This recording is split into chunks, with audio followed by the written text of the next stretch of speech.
मालिक मोहम्मद साहब से, ये जो पूरा जी संकट है ये कितना बड़ा है। और ये जो इस तरीके की बातें जिसे कहते हैं कि इररिस्पॉन्सिबल स्टेटमेंट्स देने का काम छोटे मोटे जो देश हैं उनके जो शासक हैं या जो तानाशाह हैं उनसे तो हम लोग उम्मीद करते हैं।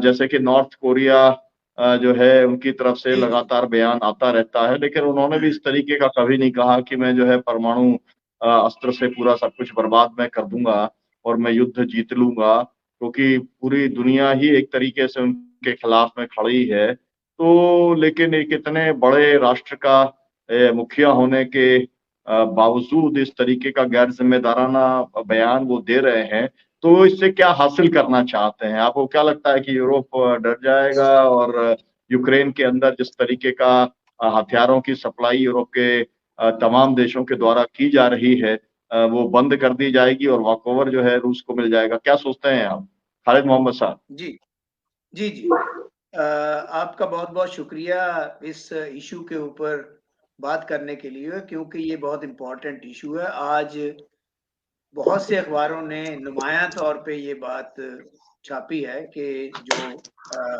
रशिया के प्रेसिडेंट ने कहा है। देखिए, ऐसा है कि न्यूक्लियर पावर या एटम बम जो है वो बहुत कंट्रीज के पास है। तकरीबन 9 कंट्री ऐसी हैं जिनके पास एटम बम है, जिनके नुमाया सबसे ज्यादा जो है यूनाइटेड स्टेट्स और सोवियत रशिया है। इसके अलावा भी कंट्रीज हैं जिनके पास एटम बम सप्लाई किए हुए हैं या होस्ट हैं उसके न्यूक्लियर पावर के, जैसे इटली वगैरह है या बेल्जियम है, टर्की है। जब हम न्यूक्लियर पावर के इस्तेमाल की न्यूक्लियर बॉम्ब के इस्तेमाल की बात करते हैं, तो बेसिकली एक डेटरेंस होती है। डेटरेंस सबको पता है कि अगर हम परमाणु बम का इस्तेमाल करेंगे तो उसके नतीजे केवल उस जगह या उस कंट्री तक सीमित नहीं रहेंगे जिस कंट्री या जिस जगह पर ये बम फेंका जाएगा, बल्कि उसका जो चेन रिएक्शन है पता नहीं कहां कहां तक जाएगा। और उसके लिए आप ये नहीं कह सकते कि हम ये बड़ी आसानी से कर देंगे, इसलिए एक डेटरेंस की बात होती है। जैसे आपने इंडिया की एग्जांपल दी, इंडिया के पास भी हैं वट एवर नंबर्स में मैं नहीं जाऊंगा, लेकिन वो भी एक कहते हैं टैक्टिकल न्यूक्लियर डेटरेंस है कि जी चाइना के पास भी है, पाकिस्तान के पास भी है, हमारे पास भी है। अब जहां तक रशिया का सवाल है, सबसे बड़ा जखीरा एटम बम्स का यूरोप में है, अमेरिका को छोड़ के। अब ये देखिए, फ्रांस भी है, यूके भी है, बेल्जियम भी है, टर्की भी है, टर्की भी बॉर्डर पे ही है, इटली है, जर्मनी है, नेदरलैंड है। सब में न्यूक्लियर बम है। कहीं पर अमेरिका ने रखे हुए हैं, कहीं पर उन्होंने खुद विकसित किए हैं, डेवलप किए हैं, वो किए हैं।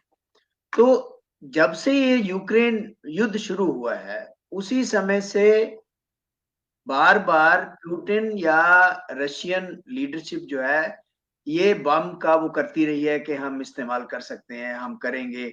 और अब जो फ्रांस ने कहा कि हम अपने फौजी भेज सकते हैं यूक्रेन में लड़ने के लिए, या ऐसा लगा कि नाटो डायरेक्ट इंटरवीन करेगी, क्योंकि पिछले कुछ दिनों से रशियन फोर्सेस जो हैं वो आगे बढ़ रही हैं। कई उन्होंने विलेजेस और टाउन जो है वो अपने कब्जे में कर लिया है, दोबारा भी कुछ एरिया कब्जे में किया है। तो उसमें क्योंकि वेस्ट ये चाहता है कि किसी तरह से यूक्रेन ये वॉर ना हारे, इसीलिए सब कंट्रीज पैसा भी लगा रहे हैं, वहां पे हथियार भी दे रहे हैं, वहां पर सब कुछ कर रहे हैं, ताकि रशिया को उनको ये डर है कि रशिया इसमें आगे बढ़ता है यूक्रेन में, तो उसके बाद हो सकता है कल को उनकी बारी हो, पोलैंड की बारी हो, बेलारूस की, दूसरों को, उनको ये चीज जो है, इसीलिए जंग में ये सारे कंट्रीज यूक्रेन की सपोर्ट भी कर रहे हैं, यूक्रेन को हथियार भी दे रहे हैं